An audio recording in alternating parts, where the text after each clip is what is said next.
Tanya Morgan here from SJ Morgan Private Lending Exchange. I'm a local lender here in Modesto, and it's great to meet you today and get to know you. I just wanted to let you know really quick, if you have been thinking about applying for a home loan and you've been worried because you think it's going to be a difficult process, I don't want you to worry. It's not going to be a difficult process, and I'm going to walk you through the entire process, and you're going to find that it's much easier than you thought it would be, and you're going to be surprised when you qualify for a home. So just wanted to let you know, to get started in qualifying, there's some information that I'm going to need from you in order to determine how much home you qualify for and if you're in a position to be ready to buy a home.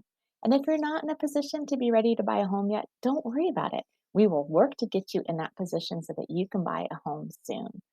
So it really doesn't take too much to be able to buy a home. We just need to look at three important things to determine how much further we have to dig. So the first thing that we need to look at is your income. So where is your job? How long have you had your job? How much money do you make a month? And so I'm going to determine that just by asking you a few questions.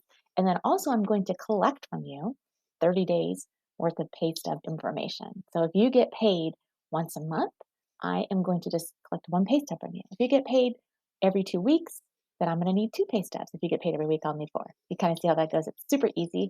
I will look at your pay stubs and determine from what your pay stubs state how I'm going to record your income. Oftentimes when I ask people how much they make a month, they give me the number that shows up in their bank account, and I get to use a much bigger number than that. I get to use the gross number. So I'm just going to ask you for your pay stubs. I'm going to figure that out for you.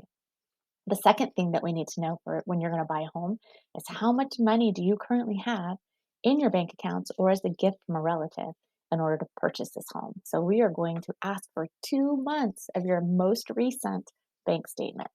All the funds that you were going to use to buy your house are typically needing to be seasoned and sourced, meaning where did they come from and have they been in there for 2 months? And there are some creative financing that doesn't require that, but for the most part, we're going to want to see where the money has come from. And so based on how much money you have saved for the down payment will let us know what type of loan we're going to get you. And yes, there's still some programs out there that will allow you to have little to no money down, such as VA and CalHFA. But it's always a good idea to have money in the bank, even if you need it for a backup emergency reserves.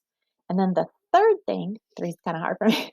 The third thing that we're going to look at is we are going to look at your credit report. So what is your credit score? And that's one of the things that your credit report tells us. And then also, what are your trade lines? Trade line, what's a trade line? Well, a trade line means all of the debt that you currently have. So a car payment would be a trade line. A credit card payment would be a trade line. A jewelry loan would be a trade line. A furniture loan, they're installment loans. Those are trade lines. But your electricity bill is not going to be a trade line. So a trade line is something where somebody has extended you, loaned you money, and you have to pay it back. It's not just like your monthly bills. So we will pull your credit. And on your credit report, there's three different entities that report what you're paying and what you aren't paying. It's Equifax, TransUnion, and Experian. And so whatever credit cards you have or card payments, they decide which one of those they report to and how often.